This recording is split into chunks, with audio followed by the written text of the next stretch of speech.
Welcome to dinner at the Roundtable Podcast with DJ John Tovar, Nelly Nell, Chris Ryder, and Bodega the DJ on the ones and twos. Your source to knowledge. Follow them on Facebook and Instagram at Dinner at the Roundtable.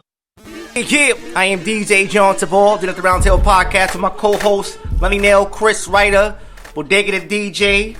Who's not here still, you know what I'm saying, still in DR. He's on break, man. You know What's up with you, Bodega, I mean, just man? living the best life right now. You know Are you what I on mean? break, Bodega, huh? You know, I'm a little bit jealous still. He is. He's living his best life in DR right now. Sending us videos of him in the pool. Yeah. Biting butt cheeks. You know, He's rubbing it off, though. He's like kind of rubbing it on us. He's like, biting butt cheeks right now, Jay. It's crazy, though. But shout out to Bodega the DJ. So, yeah, man. Do that the Roundtable Podcast, as we always do each and every Sunday evening, 7 p.m. Tonight's topic is going to be very interesting. We're going to talk about the American dream. Oh yeah, me and JT had a very spirited conversation on WhatsApp about that. Yeah. But you know, it's always good to have great dialogue. You know, open discussions. I mean, I don't like to say the word debate because it's like it deals with winners, having a winner and having a loser. I just think about it as an open discussion. You give your point of view, I give my point of view. And, you know what I'm saying, that's it. You know what I'm saying, pretty much. But, you know what I'm saying, let's get to the current events, though, man. So what's going on, fellas? What's new out here? Let's talk about this Popeye chicken sandwich, because we forgot to mention that on last week's podcast. That was crazy, man. Yo, they selling it for $100 a pop, bro. What? Yeah. No way. It's sold out everywhere. Yeah, it is sold out now, Yeah. Like fast food phenomenon. Man, that is... Yo, but you was so crazy about it. I read an article, and Popeyes was able to save over $20 million advertisement money because people were just marketing for themselves. So they have free promotions where Popeye didn't even have to really market it. But crazy. You know what you do, right? And it's just so stupid that people don't understand it. You get a brioche bun, you get a chicken breast, you know, from Popeyes. You know, you get some sauce, and then you just make your own sandwich. And it's the same crazy. shit. Yeah. It's the same shit. Go to the supermarket, buy your own chicken, bread it up, season it, bread it up, throw it up on the pan, and that's it, man. Oh, a man. Nice, bun with and you dress it up with a lettuce or a tomato. That's man. It, man. It only takes like a little bit of effort, people. Right. Because if you had the effort to go into Popeyes and get into a fight, there was a fight in one of the Popeyes at 191st Street in the Heights. That was the 191st? Yeah, 191st. When the dude went through the crazy. He went through the I didn't see the video, just seen it on what do you call that Citizens app shit? Yeah. My boy has it. They look, there's a fight right now going on in Popeyes. I was like, what? Because there was the one that went in the same nigga, like, wow. Yo, there was a dude that went through the drive-through because there was no chicken sandwiches, and he was like fighting with them, and then they knocked him out, and they pulled him back out. You didn't see the video? For that must have been a piece of chicken. like in another state, because Popeyes in New York are like walk-ins. You can't drive through. Yeah, that's crazy. That's bro. nuts. Yeah, man. Listen, that's nuts. The type of world we live in today, man. It's crazy, It was man. like chicken sandwich bonanza. Oh man, you got I don't even understand like what the big deal was about. Yeah. Me neither. Like, is that delicious? It's like Chick-fil-A. For real, right? Like, I mean, It's like Chick-fil-A. Chick-fil-A. Nah, Chick-fil-A is a whole different ball. Chick-fil-A is actually real chicken, like it's still fast food, but it's But I've had quality Chick-fil-A. chicken. It's not like people make it like, oh my god. Matter of fact, your cousin Louis is like huge on Chick-fil-A. Chick-fil-A is a bro. little bit above Popeye. A lot. Was a little bit more above upscale? Popeyes. You mean like? Of just, course, man. Chick-fil-A. I never tried that, so I can't. Really Popeyes is like ghetto. It's like from the hood. That ass. Louisiana chicken. Oh Yeah, man. it's, you know what I'm saying? Get your Chick-fil-A chicken from is- Popeyes. There's very few locations. Yeah, and yeah. The locations where they have the locations usually in prominent neighborhoods. Wow. Like they don't have that shit in the hood. They have that Nah. shit like in Jersey. Well, you know, it's downtown crazy. You're right Manhattan. about that. Popeyes is really located what we call the hood. You know what I'm Yeah. saying? Like, you barely see a Popeye like in an area that's not really, considered to be the quote unquote the hood. It's cheap food, bro. You get like Yeah. for $5, you get like a big ass. Yeah, meal. nah, Like, definitely. You gotta be kidding me? It's crazy. Nah, I mean, like again, man, it's crazy how much money they save and all this freaking, Insane. commotion about this chicken sandwich. You got even vegans going trying a chicken sandwich. What's it? Like, one time was not gonna hurt. Just try it. Right? Nobody's in the mirror. I'm here by myself today. Oh my God, man! That's crazy, man. But what's up with that? Man. The fires in the Amazon, man. Yeah, that's a really serious matter, man. The biggest fire recorded in yeah, and it's not really getting out much mass attention like you would think, right? Because I mean, the Amazon, we depended on it. Like, we really depend on the Amazon. Like, I mean, globally, it's 20% of the world's oxygen. 20%. 20%. Look at that. And it was crazy because, like, man, the UN tried to, like, give Brazil aid in that shit, and the Brazilian president was like, nah, we're not a colony. We don't want your money. We're good. He was like, nah, I'm not doing that. That's probably why they didn't advertise it, because in the United States, you know, they like advertising, like, when they're doing a good deed and shit. Right. Like, fuck it, we don't need your money. We handle it ourselves, man. Right? So they were like, fuck us, so we're not going to advertise it, buddy. Wow. But can you imagine, though, man? Like, I mean, thank God for social media and definitely. You know, the news and their other outlets that we could get information from. Because the news on the internet, we can get information quick. So they don't, you know, you can still. But people got to really pay more attention to that, because I mean, it's ridiculous. Though, like, I mean, that's a serious matter, man. Like, I mean, that's a life and death situation if you really think about it in long terms. The biggest fire recorded in South American history. Wow. That's big. That's a big thing, man. California forest fires are nothing compared to that shit. Well, yeah, I mean, Amazon forest is the biggest forest in the world, man. Like, I mean, to see how large that forest is and how many animals indigenous people that still live there. And I think the population is about 31 million people that actually live on the Amazon forest. That's a lot of people. They have like overall tribes of tribes. They still got indigenous tribes that live there. They were. I mean, I'm assuming they were affected by most of the tribes down there. Without a doubt, man. Yeah. I mean, man, it's crazy, man. And it really concerns me, man, because again, like, I mean, knowing the ecosystem of the world today, man, it's depleted, man, and a lot has to do with pollution. Pollution is definitely destroying this planet. And we got to be more mindful with this. And climate change, I mean, we can have a debate about if it's real or not. But I think it's evident, too, when you see the weather, you know what I'm saying, of how the weather's been changing lately, especially in regions that usually, the weather is not, as warm. And now it's becoming warmer. And then you take a look at the North Pole, where, all the icebergs now melting, which now basically, when we actually have, like, icebergs that melt and mix in with the ocean water, that's what actually starts hurricanes, storms. And that's why it's been getting stronger. It's been getting a lot stronger. And that's the thing that I think we got to really, be very concerned about, man. Because, I mean, speaking of hurricanes, I mean, this hurricane right now, Dorian, supposedly, I mean, it's going to hit Florida. Yeah. You know what's the crazy thing about the global warming and all this, like, icebergs melting, is that there's a lot of, like, dormant viruses that have been, like, frozen for, like, millions of years that are now, that's the fear of, like, these new viruses getting exposed. Wow, look at that. Because we don't have the immunity to them.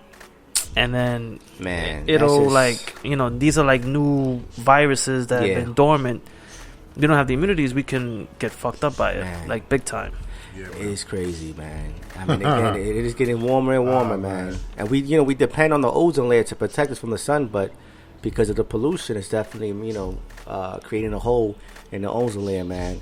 But yeah, man. So what else is happening? Current events, man. So according to Trump, he's never heard of a Category 5 hurricane. Did he say about, like, shooting a drone?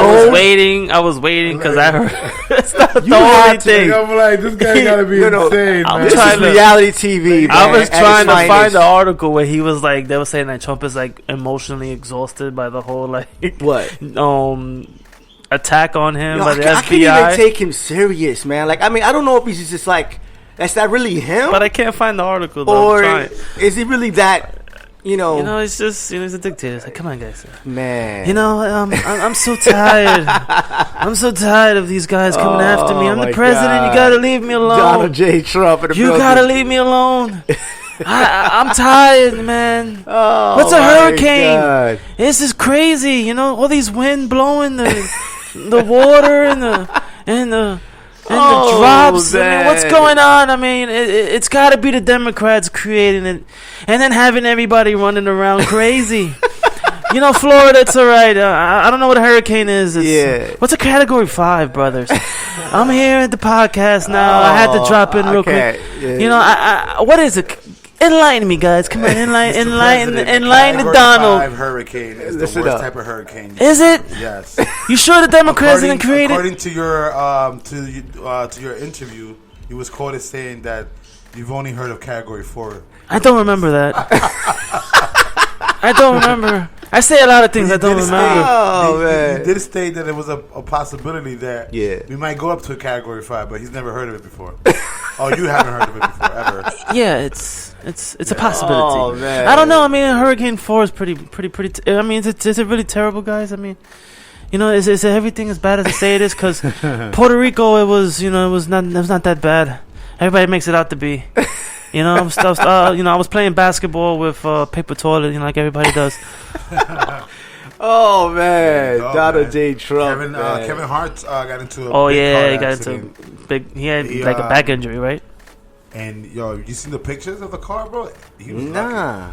The top part was chopped off. So he got into a car accident. Yeah, heavy car accident.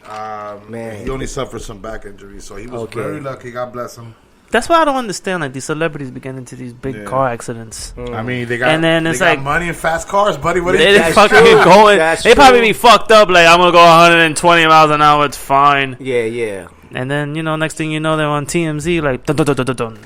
Kevin Hart is in a big car crash. He broke his back. He's gonna be fine. He actually dun, dun, dun, dun, dun. That's how TMZ does it. Dun, dun, dun, dun, dun, dun. He gave himself that gift, that car that when he was driving. He gave it as a gift for himself. He gave it to himself for his 40th birthday. What type of car was that? So, I'm assuming it's it's a muscle car. Oh, yeah. Wow.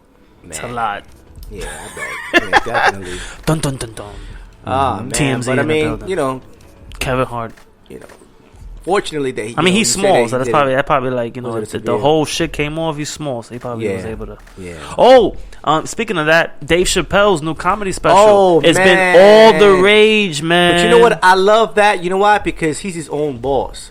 You know what I'm saying? Like Dave Chappelle, like he's well off. Like he's established. Yeah, but like he doesn't need, a Comedy Central. Like people criticize him why he left $50 million, and I can see why he left $50 million because he's worth a lot more than $50 million. Yeah, go ahead. Now, but Dave Chappelle's whole I'm sorry now, but I'm a Dave Chappelle fanatic. Like he's like, I love Chappelle. To me, he's the top comedian. Even though you two guys are probably different in that, but his whole comedy has always been to make fun of reality. What's really going on? That's the point of comedy, right? Yeah, to really make fun of reality. Yeah, but people they get so bent out of shape. Like he's been getting attacked from everywhere, and he makes fun of the LGBTQ, which is like, oh my god, you can't make fun. But that's always been his MO. That's always been his style, is to make fun of what's real. Yeah. If you ever looked at one of the 2 comedy specials before he had the hiatus, he made fun of everything. And it's like, he had, like I said it before, he was like, calling out cars. We have a black male between the height of 5'8" and 6'8". And that's a reality. It's like, this is something and that's your profiling like millions and millions of black people who fit in that height range. So for me, he's always gonna push the envelope, and he's always gonna make fun of it, and it's needed in this super sensitive environment. I was about to get to that because yes, we do live in a very sensitive world now. Like it's super sensitive now, so you got to be very careful with what you say now, and it could be held against you. And Chappelle don't give a fuck about none of that. You gotta have to censor yourself. Yeah, like, come on, that's crazy. Like you're a comedian.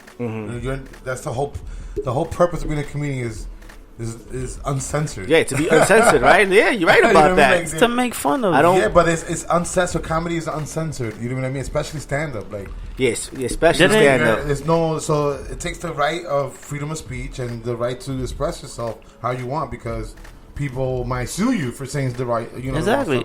Like what happened to this guy, Kramer from Seinfeld. He said a racial remark. Yeah. I get it. That's a little bit different. That's a little bit different, yeah. He was joking about it. Like, why don't black comics get sued for joking about white people? You know what I mean? There's like, you see what I'm saying? There's a history behind the race. I know what you mean. I know what you get at. What I'm saying is, given the fact that it's comedy, the type of profession that it is, or platform, right? It's about saying what you want to say, making it, laughable, right, and being uncensored.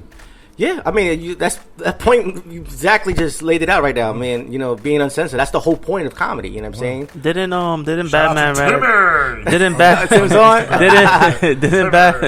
Batman Rad say that when he was on the podcast about how he had, like, you know, a fellow comic like go crazy on him because, and shout out to Batman Rad for real. Yeah. Shout out to him. He said that he had a comic like come after him, a fellow comic, that they were too sensitive. It's comedy, bro. It's comedy, what it is. Man. You're gonna make fun. You know, I mock Donald J. Trump every day on this podcast. You know? Shout out to Edwin, man. Yeah, man. And Cirillo there, you heard? So, did at the Roundtable Podcast, current events. We're going to take a short recess break. There was more. Well, go ahead. Break. It's all right. No, turn the mics off. I'm out of here. There's one more. Oh, man. Now, go ahead. You guys want to talk about the shooting in Texas? What happened? That was like one person. Come on, man. No. 5 people died. Was it 5? Yeah, 5 died and about 20 got injured. Again, another mass shooting.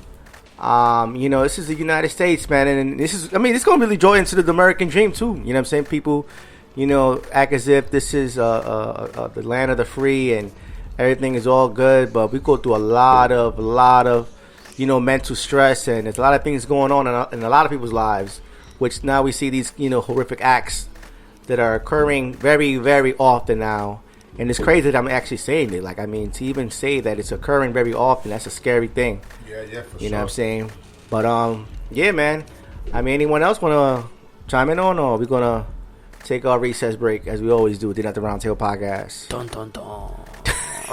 That's in my head now. Like, I'm just thinking about that. Dude, that's just sporadic in all the podcast. But they always at this place at the right time. Like, they always there. Because they got like 150 paparazzi all the time. Crazy, that's man. Why they got dun, dun, dun. That's perfect. No one's safe, man, with TMZ, man. But yeah, man, so let me know. You got anything? Or? Nah, I'm good. All right, so we're going to take a short recess break. Not the Roundtable Podcast. Tonight's topic is the American Dream, which we're going to talk about a lot about the, you know, so the quote-unquote American Dream. So we'll be back.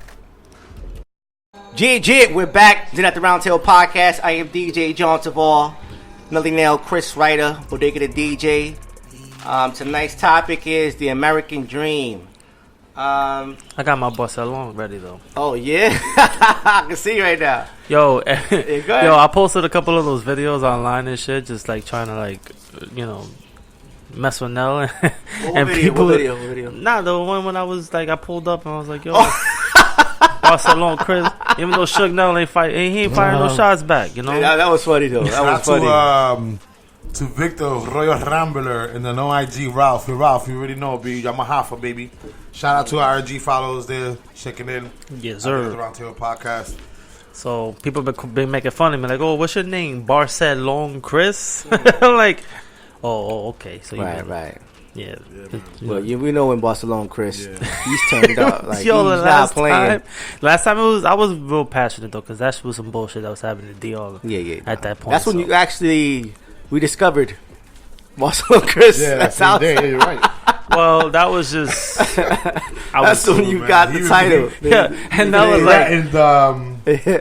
The media and shit. Like, motherfuckers. Now it was like, yo, I was hearing that episode. Telling you, Barcelona Chris. You went in. It was just like that. Hey, yeah, man, fuck. You seen the Glory Butcher come out. Oh, my fuck Romeo Santos and that bullshit he put, man. Oh, keep that same energy throughout, bro. That's what I'm saying. No, you're right about that. I agree with you, man. But, you know, we had a very spirited conversation about the American Dream. So, you know, I'm gonna let you go first. Why, Johnson? Oh, you want me to go first? Go first, because then everything that you're gonna say, I'm gonna have a counter to it. So for our listeners, you know, give it a little background now. Yeah. We have a chat, you know, a WhatsApp chat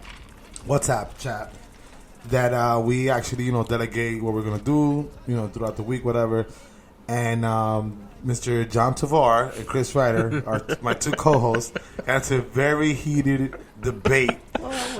Very heated debate. You think so? Was it heated? No, it wasn't heated. It was in just a sense, not heated because not heated as angry. I mean, heated because it had an actual substance. Oh, okay. That's what I mean. I see what you mean. Okay, so. I know on Chris Adam was probably heated because he's a butcher. He wants to kill people all the time. But what I mean shots. it got real crazy, man. And then for our listeners, this is where this is coming from. So hopefully they can give us the same energy they had on the chat. Because a lot of people can text. Man, you know what? But get people's views too. People that are tuning in live right now on Spreaker.com or Instagram, Lenny Nail's account, or on Facebook on John Tavar's account. And just give you guys your point of view about the American dream. I mean, we definitely want to get more point of views from different people. Because, I mean, let me start with this, okay? Now that go ahead. If you go to Spreaker.com, you can actually message us. Yes. And let us know how you feel. And, you know what I'm saying? You can chime in, too. And if you want to make a call to the show, we're glad to accept calls, too. Let's do it. Okay. So, I mean, American dream, okay? So, let me just start off with the American dream. And its definition of what most people believe what is the American dream. So I'm going to pull it up right here. So the American dream is the belief that every man, whatever his origins, may pursue and attain his chosen goal, be they political, monetary, or social. It is a desire for success, and pretty much that's really it, the desire for success. So that's kind of like the definition in a nutshell, if you really think about the core definition, what most people think, what is the American dream. So, me and Chris Ryder, we were, having a little exchange about the American dream. And my case was that, and this is not to knock anyone from, chasing their dreams and chasing their goals. Because obviously we all have to have a set of goals that we want to accomplish. And this is not to say that it cannot be accomplished for anyone, because anything can be possible. My thing about the American dream was I was looking at it as a whole, as basically the system itself, where especially people of color, that's been designed to oppress us, where it's not for all of us to make it out, and then you could see it throughout history, see it throughout now, of knowing that just being a person of color here in America, you're already a target. You got to work 15 times harder than the next person who doesn't look like you. And that was my argument about the American dream, where it's not out for everybody. And, for me, for my experiences, I mean, in the end of the day, I mean, I'm very grateful of what I've accomplished in my life, knowing my background, knowing my struggles, what I had to go through in my life, because I came through a very difficult upbringing. And it's a lot of people that could actually relate to my upbringing, because, I mean, it's been designed this way for many people that look like me.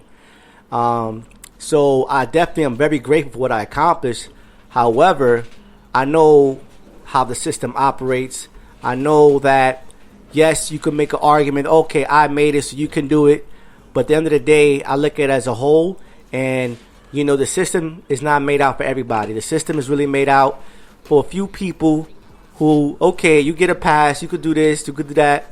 But when it comes to the majority, all of us really, is not set out for us, And we see it all the time, because when you think about the prison population, knowing that you just being a person that's black or brown, you have 1 in 4 chances to get locked up. These are statistics that are proven.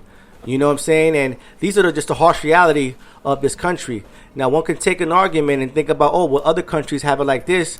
But there's plenty of countries that I could definitely say have it better than us in my eyes, where there's not that much struggle when it comes to the population, and you're not a target the way we're targeted here. And when I'm speaking about this, I'm speaking about from my experience, though. I'm not talking from the outside looking in. I was there, and that was my take about the American dream. And again, it's not to take anything away from anyone who wants to chase their dreams. But once you really understand economics of how this country is run, and the banking system of how money is created, how money is distributed to the mass population, and how it's controlled by a certain small group of people who really dictate our lives, who really run our lives.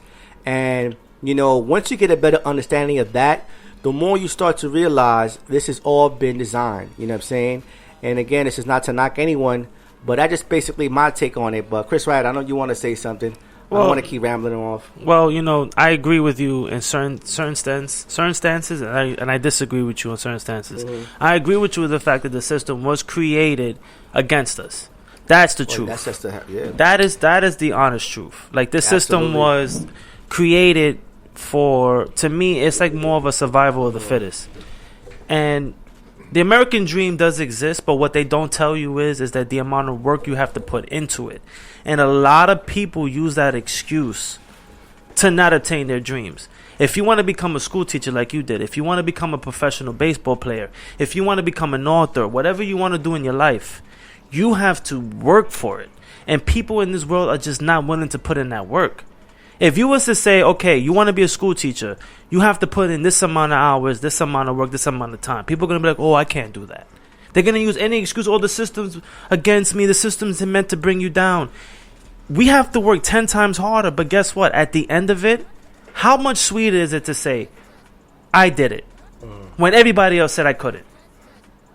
It's about the hard work. And even if the system is not made for everybody, if you put in that work in and you want to obtain something, it is possible for you. But you cannot allow people to say, you can't do it because you're black. You can't do it because you're Spanish. And that was my point is that the fact that you came from any kind of situation that said, John Tovar, you can't make it.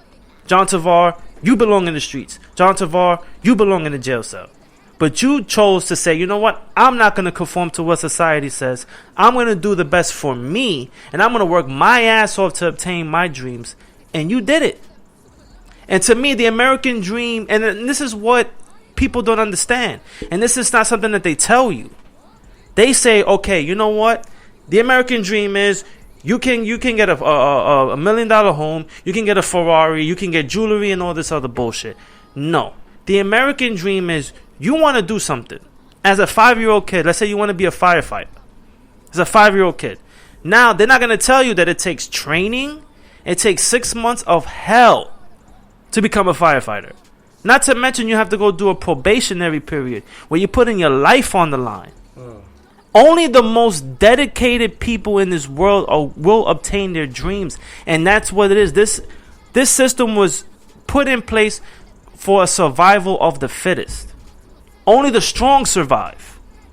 Now, if you want to become what you want to become, you damn sure know you got to work hard for it. If we want to make this podcast successful, we have to work our asses off to make sure it happens. And that's what the American dream is that if you want to do something, you got to work your ass off. And people I'm telling you, my people especially use any kind of excuse to say, I can't do this, I can't do that. It's too hard. Yeah. They don't want to work for it. And that's the problem. They don't want to work for it.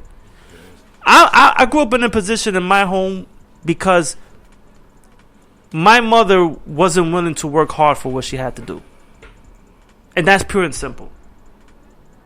She allowed whatever it was she was going through in her life to dictate how she moved forward. Instead of buckling down and saying, I'm going to work my ass off to make sure that my family is taken care of. And that's the excuse that a lot of people have. And of course it's not designed. So that, you know what? They're going to conform and they're going to fall into the same old bullshit. To me, that's an excuse. It's an excuse. It's harder for us, yes. I mean, when you have a mentality where you're setting limitations to yourself because you think something was designed or whatever the case is, you're right. You're not going to make it. I mean, given the history of America, you know, a lot of races and different types of people went through struggle with racism, and with them being disregarded. And in that sense, I get it. And absolutely, but the American dream, in my opinion, is like Chris Ryder was saying, you know, somebody who doesn't necessarily have the opportunity to do something, but because America gives them the opportunity to actually do what they want to do with their life, they're able to accomplish it. That's basically my take. Yeah, I mean, and it's you know, not everybody could be a millionaire. You know, the problem with our country is that capitalism has taken a hold of everything. See, that's what I'm about to get into. Yeah, so that's what, you know, it's like you can obtain your dreams, but capitalism is what destroys everything. It's the fact that New York City was a place that it was so unique and such a diverse place, and we've allowed it to become a place of gentrification where all the rents have been jacked up. And even if you're making a good amount of money, you're still struggling. You know, you shouldn't have a master's degree and still struggle. But this, you know, capitalism is what's destroyed the American dream.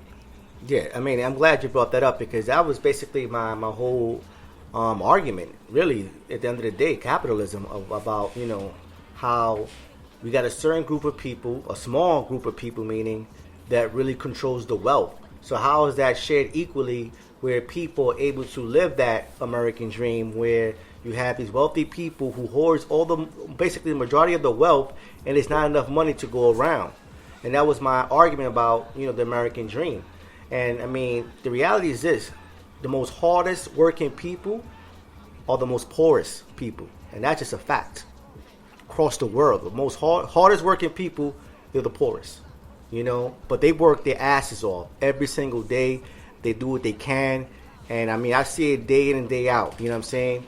And it's very unfortunate that as much harder work they put in, it just doesn't even equate of what's given back to them. And I mean, again, when it comes to capitalism, as you stated already, it definitely gets in the way of you really living your fullest potential, because money dictates everything about your life. It dictates how well educated you're going to be when it comes to going to school, college.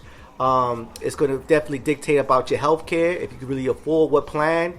You know what I'm saying? It dictates your diet, or what type of food can you eat. Where if you're really poor, you can't resort to eating really healthy food, because we all know that healthy food, when it comes to eating, the basic nutrition is very expensive. You know what I'm saying? So money really dictates as far as your well-being as a human being, and that's something that I always think about. And to know that we have so much resources in the world, but yet we still stuck on this ideology about money, where there's not enough money to go around, but yet we have enough food, we have enough resources to go around, but yet because people don't have the buying power to have access to those certain things, they're not really able to fulfill their well-being. And that's what's happening in the world, across the world, not only just in America, but just all across the world, man. And that's just the harsh reality of what it really is. And that's what I mean by knowing the system, knowing about what is economics, how economic basically runs this country, and how it definitely deprives a lot of people, no matter how hard you work, because it's mathematically impossible for every single last person in this country to be well off, because there's not enough money for everybody to be well off. Well, I would have to disagree with you on that. It's not that there's not enough money. It's that there's too many people controlling most of it. Well, that's what I mean. Yeah. So, like, if you the biggest thing to me, Jay, is not, and it doesn't matter. The monetary system itself is not the problem. What's the problem is the power and greed. So, even if you take away the monetary system and you have a distribution of the wealth or the resources of the world, you still got to have people in charge of it. You're right. So now, if you have one person in charge of the resources of the world, that person is going to get corrupted by it, because now he knows that I can control certain aspects of everything. It's the power and the greed. And until we as a society get over that petty emotion, it's always going to be fucked up. I mean, the quote is, who controls the money controls the world. And that's just the bottom line. That's the reality. And as long as it's power and greed, Jay, it doesn't matter what system you put in place. And especially when we understand the banking system, because many Americans don't even understand that our money comes from a private bank. Most people actually think our money comes from the government, which is not the government. The Federal Reserve banking system is a privately owned bank that could actually create money out of thin air.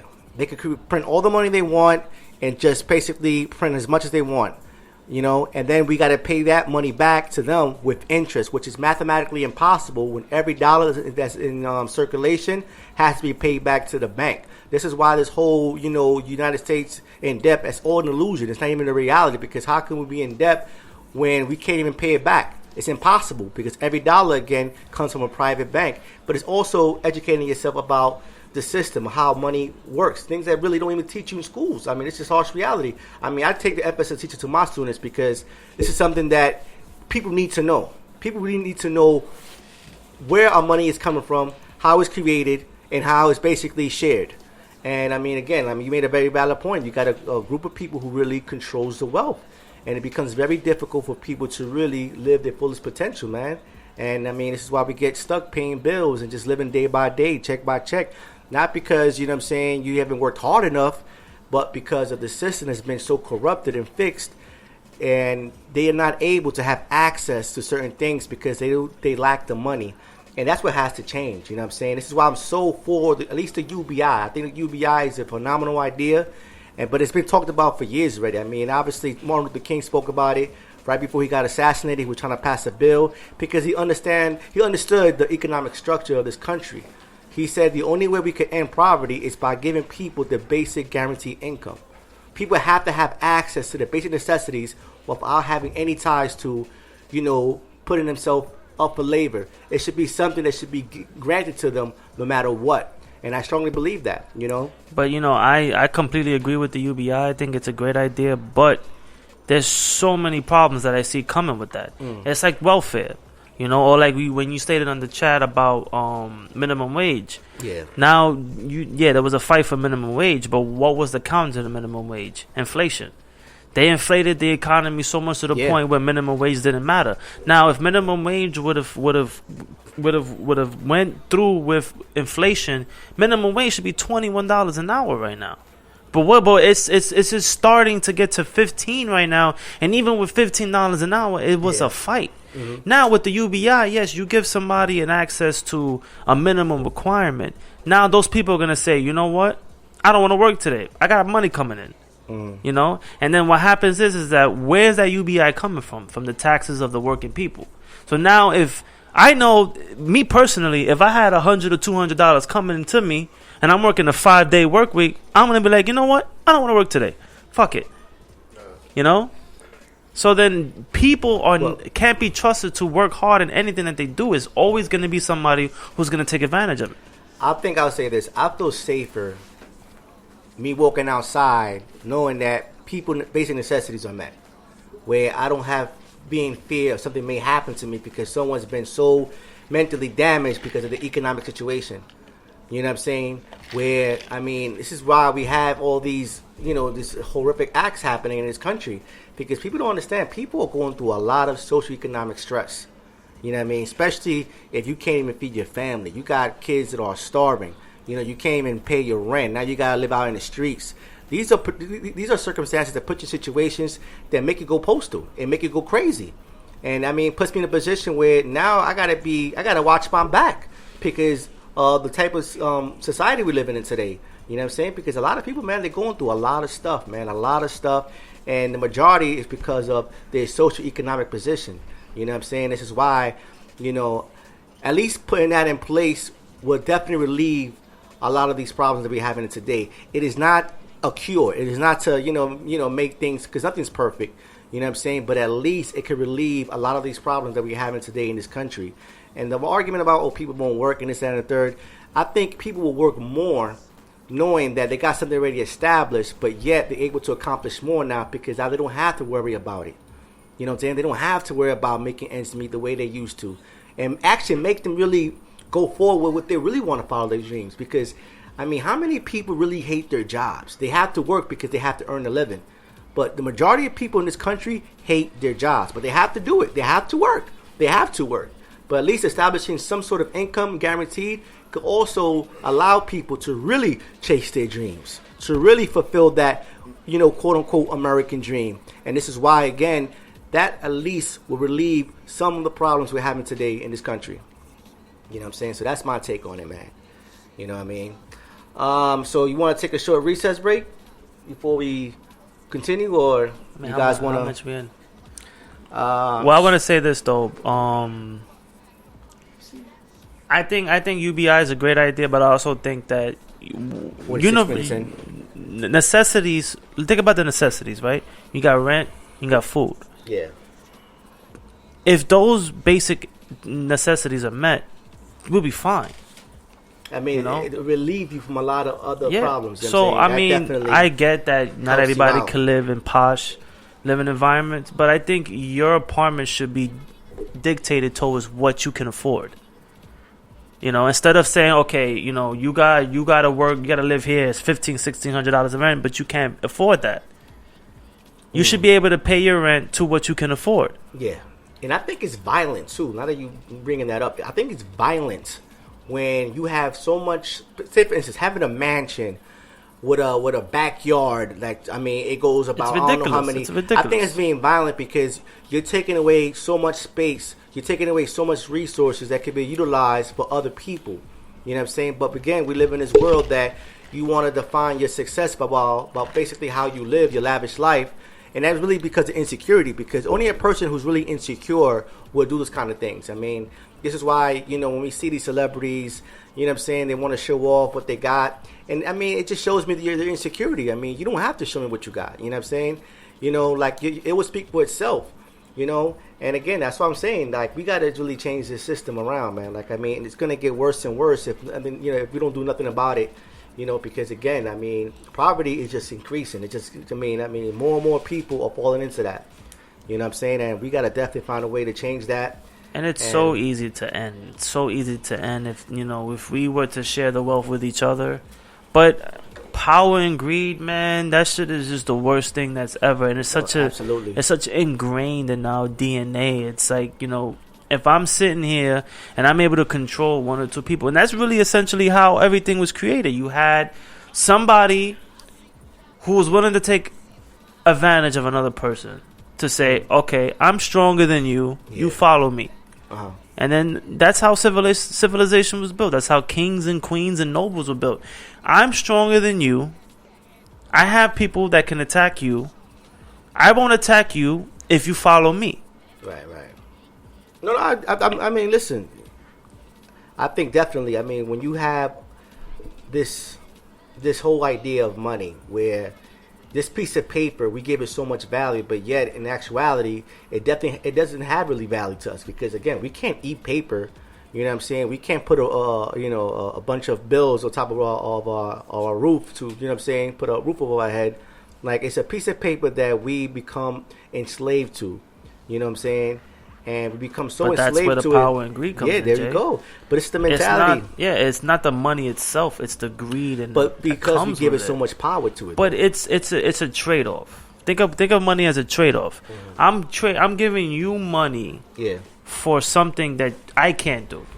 Right. So I'm giving you money, and then you're able to continue what you're doing because you're going to take that money to trade it to somebody else for something that they can't do. Right. So the basic idea of money is probably one of the greatest things created. Well, as a medium exchange. Yeah, as a medium exchange. That was the whole point of it. Yeah, of bringing money. But along the way, somebody figured that I can use this to manipulate. Absolutely. So now, let's take the money system away. Mm-hmm. So now you're big on automation. You've mentioned it numerous times on the podcast. Somebody has to be in charge of that. Yeah. So now if you're placing the power into somebody else, they're going to take advantage of that and say, you know what, I'm going to use this as a means because you can't eat today unless you do what I want you to do. And that's the problem. Yeah. I know. I see what you're saying. I mean, I really look at it like this. You know, when it comes to, okay, you are hiring people so they able to produce whatever you, say for instance, you own a manufacturing company, you pay them to produce products so you can make money, and therefore you're able to pay your employees too, because you need to make profit, because without the profit you can't pay your employees. But then becomes a way where now, if it's where you actually own that person's labor. See, that's the problem now, where now people own your labor. They own your labor. Say, for instance, you work for a marketing company. You come with this fantastic idea about this whole thing that you have in mind. You present it to me. I'm the owner. I'm the CEO of this company. Now that idea that you have becomes my intellectual property. I own that idea now because I am the CEO. You know what I'm saying? And that is called exploitation. And we see this very often, you know what I'm saying, in this country, where people are constantly being exploited. You know, where now people own their labor. You know what I'm saying? And that's the big problem, man. I mean, we got to really address that. People are becoming slaves, really. That's what slave. When people own your labor, you really are a slave. You know, and it's very unfortunate, you know what I'm saying? And especially, say, for instance, you grew up very poor. I grew up very rich. I was able to inherit money from my parents who were millionaires, so I didn't have to work really nothing to get where I'm at. But you, on the other hand, because you were born to poor parents, you had to work your ass off to get where you was at. You come to me, to my company, you went to college and all that, so now you got to go find a job to pay back your student loans. So me, I didn't have to go through that because I'm able to, you know what I'm saying? I don't even have to go to college. You know what I'm saying? But that's just the crock, and like that's what I'm saying. That's something that I don't agree with. That's what usually, you know, we see this happen, you know what I'm saying? And that's what I'm saying. Like, I mean, we got to change the system around. Like this thing can't happen anymore. Like capitalism, it definitely helped a lot of people at the beginning, but now we're seeing the shortcoming of capitalism, when now we see the division between the wealth gap between the rich and the poor, which is goes beyond my comprehension, man. You know, to understand that 26 people in the world have more money than 3.3 billion people in the world, it definitely scares the hell out of me, and it just shows that no one is safe. And I mean, this is why, you know, we gotta, you know, think of something. But I mean, again, that's why I'm so for the UBI at least. At least that could definitely relieve some of the problems that we're going through. And automation, as you already stated it, right? Because I mean, I obviously say it all the time here at the Roundtable podcast, is that artificial intelligence is going to take over a lot of these jobs. And my question is, what's going to happen to those people who are no longer working because they're being replaced by these artificial intelligence? Like, I'm going to tell you right now, one of the first jobs, believe it or not, are going to be these operators. Because it's going to be so much advanced that computers are not going to have conversations with you. They're going to ask you, how was your day?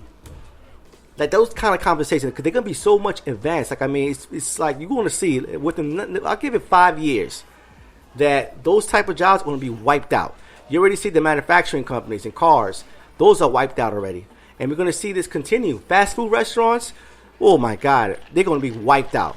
You know what I'm saying? Because, I mean, you can't stop automation. You cannot stop technology. It's going to keep advancing. But again, it goes with, well, what's going to happen to these people who are going to be replaced by these machines? Because, again, these companies, they want machines because, at the end of the day, they profit more where they don't have to pay people. I don't have to pay for your health benefits. I don't have to pay for your vacation days. I don't have to worry about you calling sick. I got a computer that works 24/7 and works 10 times better than you. And that's the problem. So, I mean, that's my take of it. You know what I'm saying? They're not the Roundtable podcast. According to some definitions of it, according to some definition of the American Dream, like there's different definitions, but they mostly hit the same points. The American Dream is the belief that anyone, regardless of where they were born or what class they were born into, can attain their own version of success in a society where upward mobility is possible for everyone. The American Dream is achieved through sacrifice, risk-taking, and hard work rather than by chance. I mean, I get the theory behind it. I get the whole theory behind it. You know what I'm saying? And again, I don't never want to knock anyone's dream. I'm just saying it from a perspective, looking at it as a whole, the system itself, how it's been designed. You know, especially as you already talked about money, how money is basically shared. And it's like mathematically impossible for people to really live to their fullest potential when we got a small group of people that control most of the wealth. There's not enough to go around with money. Okay? Every system has its advantages and disadvantages. So, I mean, that's the unfortunate truth. Yeah. Unfortunately, there's more people that have more opportunities and have more of an advantage than others in this country. Yeah, no, absolutely. And, you know, because of the history of certain people being oppressed and right. That's absolutely right. Absolutely. That's just. But I believe that times have changed. We have us as Americans. We have moved forward. You know, from a lot of stuff that was holding us back before, and nowadays a lot of people have more opportunities to be all they can be.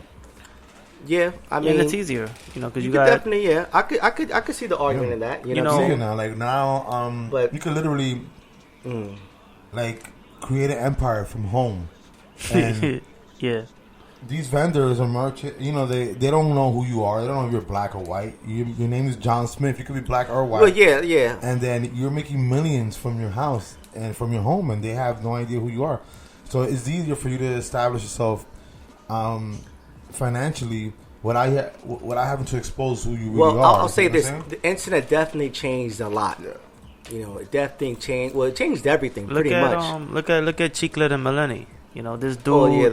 Like dude, you know, was a regular dude like us. Yeah. And just literally like his social media blew up to the point where he has millions of followers, and that has led to endorsement deals and commercials. And this kid is racking in the dough right now, and he was struggling, ain't have a job, struggling washing dishes. But I'll say this though, and I mean you're right. That's just very true. Well, you got people that out of nowhere now are definitely making a nice living.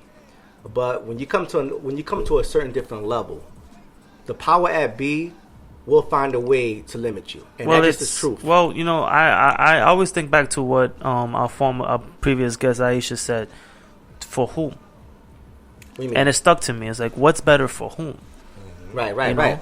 So my whole thing is that if you out here wanting to make millions and millions and millions of dollars, that's one of the most difficult things you could do. You have to be successful for yourself. Look, absolutely. To me, I don't want millions and millions and millions of dollars. I don't need it. I just want to be able to say, hey, you know what? I want to go to DR tomorrow. And be able to pick up and go to DR for a week. Decent life. Yeah, no, you know? Absolutely. I think the average person wants to live a decent life. Or, I can say, oh, damn, I can't do it. I got to do this because, that to me is what should be for everybody. Is to be able to be comfortable enough to say, you know what?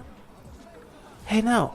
Call Nella, but hey, no, you want to go to LA this week and chill for a weekend and then come back, leave on a Friday, come back on a Sunday, be there for 3 days.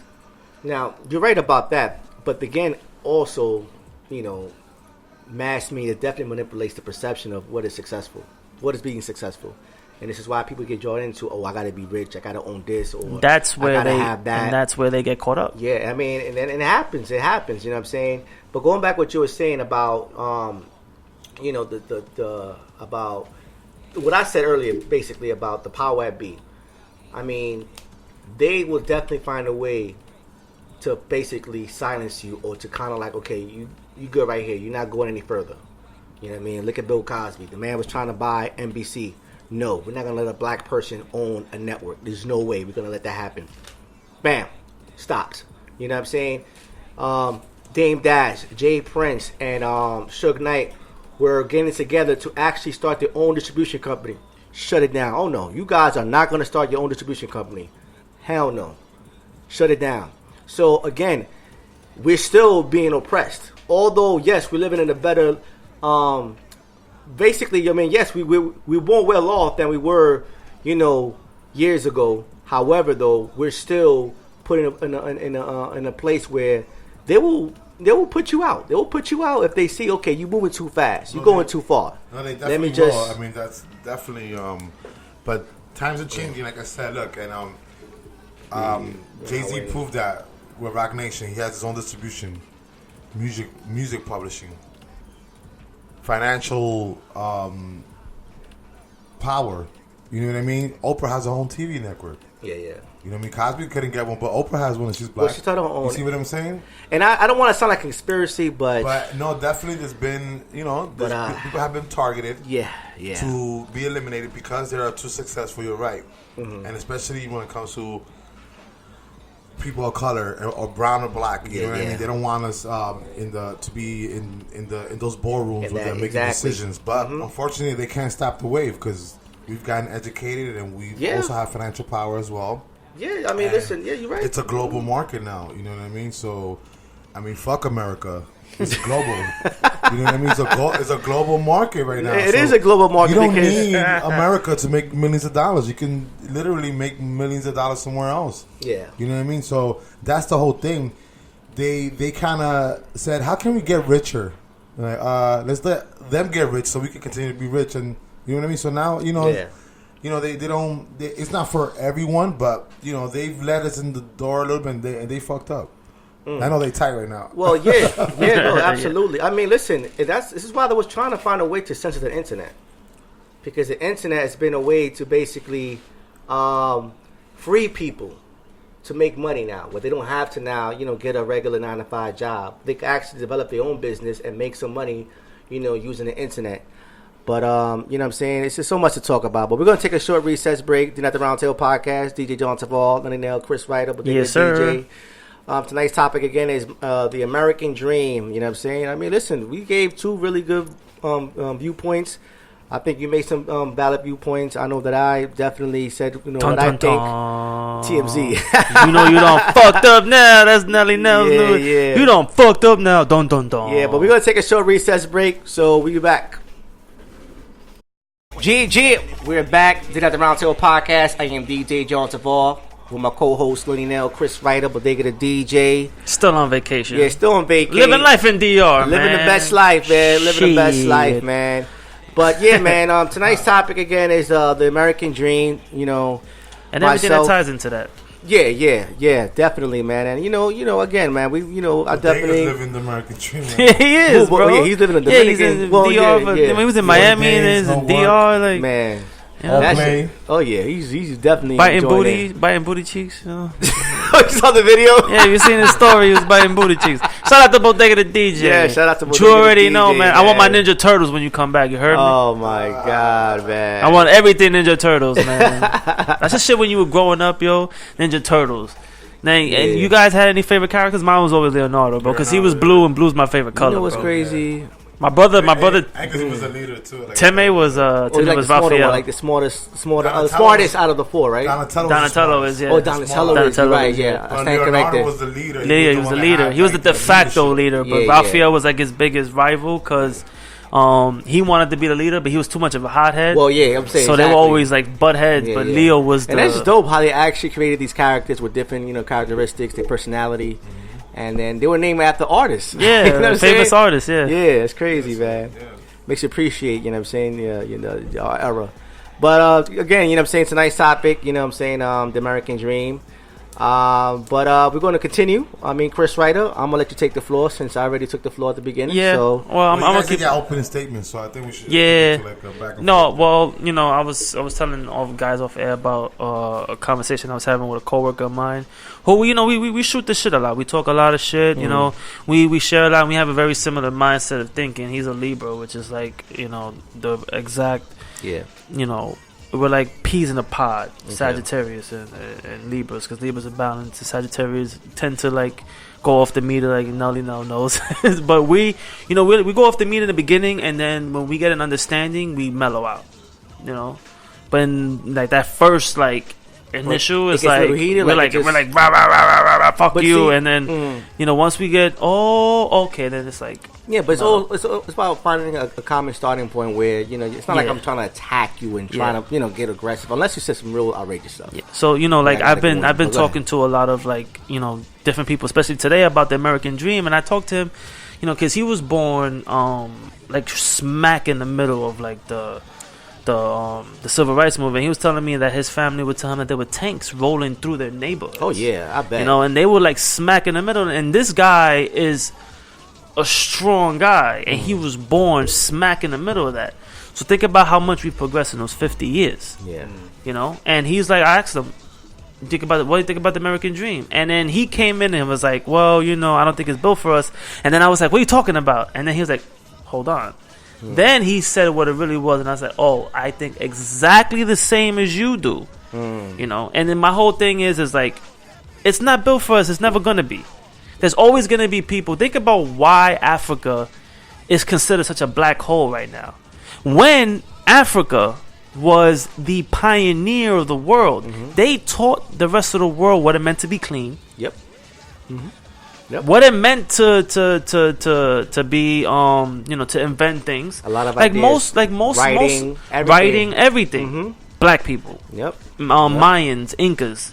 Calendars more accurate than even now. Yeah. Why is it that they want to destroy it? Because they have no substance ever. But no matter how much they try to kill us, we what we do effortless, they have to work hard for it. Yeah. And we was having this conversation. He said we have to work so much harder. And then I told him, well, why do you think they want to come at us so hard? It's because they scared. Oh yeah, and they scared now. They scared. We're a threat. We're a threat. I mean, that's just evident. And we're a threat broken. Yep. Yep. We're a threat broken, bro. And this is why they've been using the divide and conquer strategy for years. I mean, since the beginning of of enslavement, because they know that if we divide people, we're able to control them, and this has been been working since the beginning. But I want to just say what you said about your friend, and I mean, I could definitely, because a person being born, especially during that era, the civil rights movement, I can only imagine of what that person was going through at that time. You know what I'm saying? The American dream didn't exist then. Yeah, that was just unheard It wasn't of. for them. Yeah, absolutely. But man. they understood the balance of it, Jay. They understood that the American dream in its essence exists. Now, you have to figure out, okay, it's going to be a lot easier for certain people. You're a big advocate about, wealth and how these rich kids have the silver spoon in their mouth. But their parents or great grandparents probably worked hard for that shit. Yeah, they ain't to gain that. But I will say this: most rich people are rich through inheritance. Yes, and a lot of inheritance had to do with. Somebody had to start that. Well, believe it or not, most rich people. This is why black people are really fighting for this reparation, because the majority of wealthy people are rich through their past generation, their ancestors that was able to benefit off of slavery. So I understand that what what's his name? That's true. Rich. I mean, the profit. I mean, they were. That's why America is so wealthy, because if you have slaves and you don't have to give them an income, you don't have to pay them nothing. You know how much you keep all the profit. This is why America was built on the back of slaves, and this is why they became so wealthy. Yeah, but go ahead. But I understand where Mitch Romney. I understand where he was coming from. Yeah, but not all white people own slaves. That's another. No, not all. And then you're right about that. I understand where Mitch Romney. Where he came from was like, okay, why should I be responsible for paying reparations to somebody that's something that my ancestors did? I understand where he's coming from. But you also have to understand is that your family built their wealth off of people's backs and didn't pay them for it. Right. So you owe them. No matter, even if you weren't responsible, you still owe them. Yeah. It's like when your mother dies and all her debt gets transferred to you. You got to pay that, right? Who's going to pay that? That debt doesn't go away just because she's dead. That debt goes to you. Yep. And that's how we're supposed to be. You got to pay. Right, but then his argument was, okay, so how do we know who it goes to? Yeah. But see, that's an argument too, because I mean, the way I look at it is that if you're a foundational person of color, meaning that your family's been here from generation to generation to generation. You're not the first generation born. You know what I'm saying? Like, for example, me, or you could be from Haiti and you're first generation born. You will be exempt from that. You will not actually be entitled for that if it does happen. But if you're able to show proof that your family's been here for generations, then you can make a case about it. Yeah. It goes down to what? Generational wealth. You're saying generational wealth, right? Yeah. So what Nelly Nell just stated, had they given us 40 acres and a mule like they promised? Yeah, but exactly. It's something that they never got. Yeah, most people did not get. Majority of people didn't get it. Yep. But selective female. Yeah, let's pick one guy from this name. And then they took it away too. For those who got it, they took it away from them. Yeah. Yep. But you think about what Martin Luther King said. He said, "Our people didn't come here to establish themselves. Right. They were brought here already by force. So, civil rights movement happened. Now, black people have, relatively almost the same amount of rights as white people do. On paper. See, I'm glad you said that. On paper. Because I knew paper. John Tavor gave me that look like on paper. It doesn't necessarily mean that it was, but on paper, they have relatively the same amount of rights. Yes. So it's 2019. Yep. Think about, and I know this is a very controversial issue for you, John Tavor, about Jay-Z and how much you hate that he's a capitalist. But I understand Jay-Z's thinking. He's thinking like a hustler on the block. I get it. I get it. He's building that generational wealth. So now he was a kid that grew up in dirt poor and Marcy projects. Yeah. And now he's now a billionaire. So guess what? His children are gonna benefit from the generational wealth that he built. Right. So now his children can pass that on to their children. And their children can pass that on to their children. So now you got that generational wealth. Absolutely. And he's an African American man with African American children. But And that's building. It's time. I've said this time and time again in this podcast. It's time. Think about my coworker who's 57 years old. He was born smack in the middle of the civil rights movement. Look at what's happening now. It's time. It's all these racist white people are still alive. Wait, and it's not even your daughters, Jay. It might not even be in my son's time. But after him, his son, things could be different. You will hope? Yeah. I mean, it's gonna get there. I mean, I have faith. It's gonna get there, but there's always room for evil, man. Human beings are. I would just say this. It was like I said earlier. I mean, not earlier, but I think we spoke about this over the phone. Unfortunately, it's going to take enormous human suffering to really see true social change. I mean, a lot of people have to really suffer in order for us to really change things. We see it throughout history, historically. And that just, the sad reality of what it really is. Going to the Jay-Z thing, honestly, I applaud Jay-Z in terms as far as how successful he was able to become. But he's also given so much power now to the artists. Yeah. And not only artists, but athletes. Yeah. No, yes. Listen, thing is, I can't really speak too much on Jay-Z because I don't know him personally. All I know from Jay-Z is what I see from the outside. So I can't really speak like a Dame Dash. I can't speak someone who's actually been within the circle of Jay-Z to really say who Jay-Z really is. I'm just really going by from what I'm seeing, from what's being projected to me. You know what I'm saying, through the media and etc. You know what I'm saying? But it's a great thing that he's able to establish generational wealth to his family because we definitely need that. You know what I'm saying?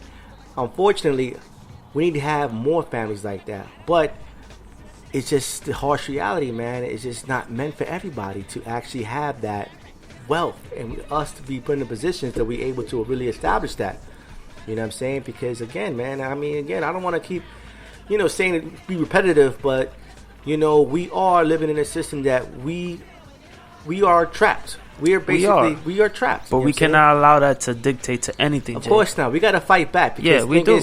You know what I'm saying? If you don't stand for something, you fall for anything. Because, I'm tired of our people using excuses all the time about everything. Why this is this? Why this is fucked up? Nah, man. You know what? Yeah, it ain't for you. Guess what? Civil rights? They were tired of that shit. Oh yeah, they were tired of it. I can't drink a fucking cup of coffee. Think about that and you know what I'm saying? God. Think about that. Like you imagine going into a bodega and they say, "Nah, we can't give you a cup of coffee because you black, or we can't give you, water because you Hispanic." Like, think about that shit. Yeah. You know what I'm saying? And our people have gotten so lazy about that shit because they're more concerned about what Kim Kardashian's doing. That's crazy. Or what the fuck is happening on Love and Hip Hop. Fuck that shit. That's crazy. But that's planned, That's planned, though. That's planned because it's a way to really dumb down society. Exactly. But we've allowed ourselves, JTNL, to feed into that shit. And then whenever it's time for us to stand up and do what we need to support our people and help each other out, we can't do that shit. Yeah. Tired of our fucking people doing dumb shit and then using that as an excuse. It's a crutch. But would you say that? Will you blame the parents though too, that for not teaching them, educating them? I think it's complacency. It's like when you ain't got to fight for nothing, you become lazy. You get comfortable. Yeah, you get comfortable. It's like think of going back to generational wealth, right? Yeah. So along the line, somebody had to work hard for that money, somebody. Right? Yeah. Like great grandfather did some shit to make that. So happen. now, if you being born into $1 million fucking dollars, are you really gonna work hard? Maybe he struck gold in the mountains. Yeah, it's like yes. But are you gonna fuck gold? I'm rich. I'm rich, bitch. I just did one hard work ever. Dun dun dun. Just did this just in. Nelly now found gold. But yeah, go ahead. But it's you become complacent in that shit. Right. It's like, I got $1 million. The fuck I need to work for? Now me, who wants to get to that $1 million and really, really, really, really fucking wants it, I'm gonna fucking bleed, sweat, and fucking break my back for that shit. Right. And that's what's the problem is our complacency. I would say this though, it could be both ways though, because when people have money, it becomes an addiction now. Now I want to have more money. It's not even satisfying for them now. So they're going to continue to do something to really, basically generate more wealth because that's what's happening right now. Greed, where they're not really fully satisfied. Like $1 billion is not enough for me. I got to continue making money. The more you want. Absolutely. I mean, money actually really, really think about it. If you really, really take a step back and actually assess this, money is the worst addiction than anything else.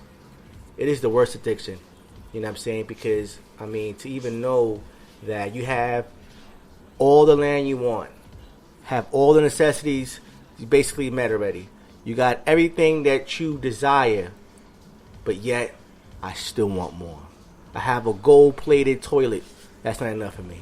I wipe my ass with dollar bills. Exactly. You know what I mean? And that's you ever seen that shit? Motherfuckers be wiping their ass with dollar bills? Really? That was like in a movie, right? That was like in a movie. No, I think that's like they probably have somebody who done that shit before. I'm gonna wipe my ass. A fat kitty cat that eats fucking 10 pounds of meow mix. Yo, you want to hear something? And Pets. I want to give you guys a butcher story that blew my motherfucking mind. I was just starting out as a rookie, and this lady comes in. She's like, I want 2.5 pounds of filet mignon. Okay. Now, everybody who doesn't know what the fuck filet mignon is, it's one of the highest end cuts of beef there is. And it's not even for its flavor, it's just so tender. It's like butter when you cook that shit. She was buying that shit, yes, for a fucking dog. Yo, bro, and that shit was like $50. And I'm like, ma'am. She's like, oh, I want you to cut this and I want you to grind it. And I'm going to feed it to my dog. I'm like, huh? This lady spent like $40-$50 on like a pound, 2.5 pounds of ground meat for that fucking dog. I'm like, damn, this dog eat better than me. What the fuck? I'm saying. Like, this dog eat better than me. Shit. Yeah. For that fucking dog. And that happens. That's often. I mean, what was the lady that died and she actually left her money to a dog? The dog. Like, who? What? Yeah. Like, yo. And then it's like, you know, you got these. Best life in doggy world and shit. Yeah, and then a millionaire were like, oh, I'm not going to leave no money to my kids. I'm going to die with this money. Like, that's crazy. Bitch, you going to heaven with the fucking money? No. Probably doing some like a good deed with it. Like, come on, man. That's give it to him. Yeah, go give you. That's exactly my point. You're not gonna die with the money. Give your money away to people or something. But like donate it or something. That's what I'm saying, man. But it's unfortunate because again, man, like I mean, this whole thing, man. I don't understand this. Where how you could do so much to change the world, but yet you see it happening, but you just don't really care about it. You know what I'm saying? And I'm really not trying to point the finger at them because maybe they're really caught up in that too, though, where they feel as if they have their entitlement anyway. You know what I'm saying? They feel that they're better than you. You know what I mean? They could care less. They could walk by you and act as if you don't even exist. And that's most rich people. They really I deal with them every day. Yeah. Me and Nell deal with that shit every day. Oh yeah, definitely. You know what I'm saying? Yeah, like they look at you like, you got to do this for me. No, the fuck I don't. No, the fuck I do not. Because at the end of the day, you're still a nigga. I mean, that's just harsh reality. You're still a nigga. No, you got a point, with though. With the ER in the end. You know what I'm saying? Not with the A, the ER. You do. You know what I mean? But you know what? Is you have to rise above that and say, okay, you might think that. I'm still smarter than you, stupid. And I had this conversation with my boss today, too. We were talking about that shit. Like, yo, white people are stupid as fuck. And, you know, and it's just like the simplest things, like, they're just, hello. Yeah, man. And then they will look at us and say, you're stupid. Yeah. Yep. Yeah, exactly. You're stupid. You're not worth my time. You know how many times I've been looked at? You know, because they look at me and they say, oh, Chris is white, but he's Spanish. So I've dealt with that shit. I've dealt with people looking at me like, oh, he's not too smart. Because they think, and then I've for Puerto Rican.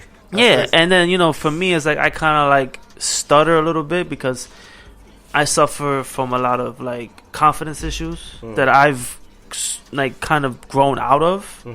But thinking back in my life and looking at certain situations, I realized this motherfucker was a bitch ass motherfucker because I should have just put my foot up his ass. Yeah. He wasn't fucking better than me, but because I didn't have a father to really say this is what it means to be a man.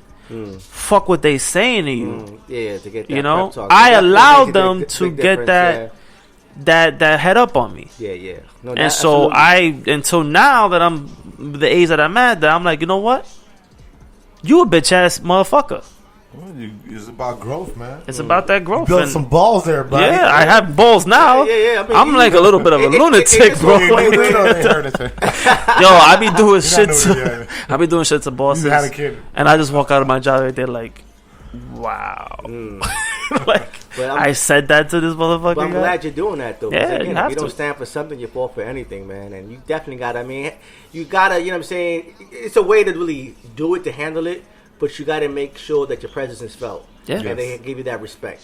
Because if you're, I mean, kindness is definitely always mistaken as Of weakness. course. And, You know what I'm that's something that for me, I'm always, I'm the always... same way, too. Like, I'm a very respectful person, but once it gets to a point when I can say, okay, now you're trying to walk over me a little bit. Now I got to really, I got to flip it on you now. I got to do a 360 on you. You know what I'm saying? Because, I mean, to... You gotta use the loopholes, man. Yeah, because... The loopholes that they built to save... To protect themselves, you gotta use it now against them. Because those loopholes, if you don't know them, I mean, like, for instance, in the workplace, there's a human resource department, right? Mm-hmm. And there's grievances that you can put in. And, just be like one of them. They say something stupid, you be like, all right, I'll write them up. Write them up, buddy. Write you up, buddy. Right. But, that's how they work, so you use the same system, towards them. Same tactic, yeah. And once you do that, this motherfucker, like, he read them, he read the job description right now. He's smart. That's good. See, that's good, though. So now they know not to fuck with you no more like that. They know how to... Gotta stay away from Nell. And he might get shook Nell on you, bro. Yeah. Like the pizza guy today. I don't think he saw that hurricane that came in. Oh, shit. It's like Hurricane Nell, bro. Like, yo, what the fuck, motherfucker? You know what? Not to judge that person. $20 for 6 slices? What you doing, bro? More than likely, he probably already thought that, I could probably... You could squeeze one over. Yeah. Because he probably figured, he's not going to open the box. Right. Okay. So to our listeners, I bought a large pie of pizza so we can actually have dinner at the round table. Yeah, because we've been getting a little bit of... There's this pizza shop from around where our studio is. It had been closed for a while, but the pizza there is good. So I bought a pie of pizza. The guy tells me it's $21. I said a large pie, right? $21 for a large pie. So as I'm walking away, I decided to just open the box and check it. And when I opened it, there's 6 slices in there. I was like, hell fucking no. I turned around like, hey, yo, whoa. Hey, buddy, come over here. Come over here. Step into my office. Come over here. Yo, they're like Robert De Niro. What the fuck is this in my fucking box? I was like, okay. I was like, you gotta be shitting me. You're charging me $21 for 6 slices, but this is not a large pie. What the hell is going on here? Yo, if anybody knows, no wonder you guys have been closed so long. Fucking ripping people off. Yo, if anybody doesn't know about Suge Nell, like Suge Nell's a big dude. And it's like a tone of voice that's like, oh shit, he's about to knock me the fuck out. That's what I'm saying, but he did credit me back. Whatever was it, $8 or something like that? $6. So Yeah. But he had to though. I mean, he's supposed to. What else can he say? He was like, yeah, I charged you for a lot of pie. Like, do you know what's in here? I just told you this. Like, look, you see this? 6 slices. And he's like, wow. He was like, oh shit. And this was the owner. He's like, I apologize for that. See, just for that, he should have just kept it for free. You know what? Yeah, you should have said, yo, I ain't paying for this. Give my money back. Right. And took that shit because they gotta eat that. They gotta eat that loss. Yeah, they gotta eat it. Customers always right. That's retail. That's right, man. It might have been the pizza oven guy. He probably just threw it in there. Yeah, then you don't want to point the finger it on to him and give it to me. That's true. But still, though, like his face when I showed it, he's like, "What the fuck do you mean? You see this? It's 6 slices." I can already envision Nell doing that too. Yo, and then if you ever seen Nell's crazy eye, he's like, and he puts his 2 fingers like. Oh, once he got the fingers, that's it. That's already a done deal. You're charging me fucking $4 per slice. That's a done deal right there. Piece of shit. That's a done deal. But listen, man, did that the Roundtable Podcast. I mean, great topic tonight, man. Yes, the sir. American Dream. I mean, a lot of information was shared. And it's always good to have these type of dialogues, and for us to really have this conversation, and also understanding people's different viewpoints, because I'm saying it's all about understanding someone's viewpoint, although you may not necessarily 100% agree, but it's always great to have these open discussions and just basically say your piece, and we all learn from one each other. You know what I'm saying? Because at the end of the day, I mean, no one knows everything. It's impossible. So it's always keeping the mind open to new information.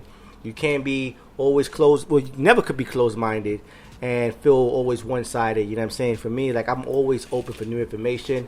I'm not afraid to be wrong. You know what I'm saying? Because that's what makes me, learn more, when I'm not afraid to be wrong. You know what I'm saying? I'm always having an open mind. You know what I'm saying? I'm not afraid to be challenged. And I really enjoyed this conversation, man. And that's pretty much my final thought, really. I was about to say, Jay, that's your final thought? Yeah, no, I mean, I absolutely agree. And when you open the door for different viewpoints, it helps you out to make a different determination on things, or it might not. But the fact that you're open for discussion and dialogue is always a positive thing. I definitely agree with you with that. Man. So I gave you something and you give me something back. That's basically the concept, right? Yeah. So it's great. God bless America. Who are you to say God bless America? God bless America, my home. My final thought is basically, I get passionate sometimes about, especially when the Barcelona's in the system. Especially when the no, but when the Barcelona's in the system, it's always there. It's always there though. But most of the time, I just be real. He's gonna kiss him. I just be tired, but go ahead. I analyze a lot of things. I analyze situations. I analyze how people act, how people go about their business. And I reflect and I study, and then my viewpoints always come from there. I always look at the bigger picture. Yeah. Because that's why there's some points that JT says that I agree on, but what I don't agree on is the fact that you cannot allow the outside powers to dictate your life. It's your life, and you have to fight for what you want. And as a minority, as a black person, as a Hispanic person, we always gonna fight. We always gonna fight. But you can't allow somebody saying, no, you can't do that. Jay-Z, one of the greatest rappers ever, was told no. More than one of the occasions. He was told no to the fact that he had to go and create his own label. Yeah. And create his own brand. True. Before any, he was probably one of the pioneers for that shit. Back in the day where there wasn't any platforms like Instagram or Facebook. And the internet was in its infancy. And he created his own lane. Yeah, you're right. Very true. And that's what I'm saying. You have to find inspiration. And if people say no, you can't. In your mind, you have to say yes. Nipsey Hussle, another one, who fought tooth and nail to get to where he was, and was on the verge of completely breaking out. So there's inspiration there. We've come a long way within the 50 some odd years. Well, imagine 100 years. If you think about just the beginning of time when the Europeans came to the New World and conquered it. Yeah. So to me, the American dream is you have to work your ass off. And you cannot accept no for an answer. Okay, you're right about that. I really work. That's the key. And some people, they're lucky that they don't have to work as hard, and something just lands on their lap. But if Yosemite Sam found fucking a golden nugget in Yellowstone Park, and he became rich, and then that's it. You know what I mean? We're not everybody has the same luck. Some people actually. It takes longer for some people. One out of how many? It takes long, but everybody can be a YouTube sensation. Yeah, that's true. $1 million. But it's you have to work and work and work and work and work. Just follow your passion. If you're really passionate about something, it's never going to feel as if you're going to give up, because you're so passionate about it. It's in you. It's in your DNA.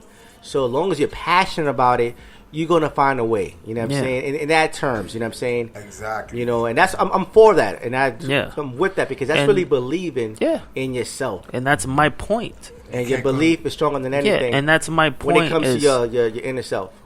Push forward, my people. Regardless of how the system is. Regardless of what the system is, because use the system against the system. Use the system against itself. Yeah, man. And show them that you cannot be stopped, because there's nothing more powerful than self-belief. Now just imagine when you have a group of people like that with that same mindset. Yes, we need to stop unstoppable. Being negative. You have some people that are like, I towards deserve each other everything in the world because I live in the richest country. And I live in the ghetto, and my mom, this and that. Fucking who, bro? Because I look a certain way.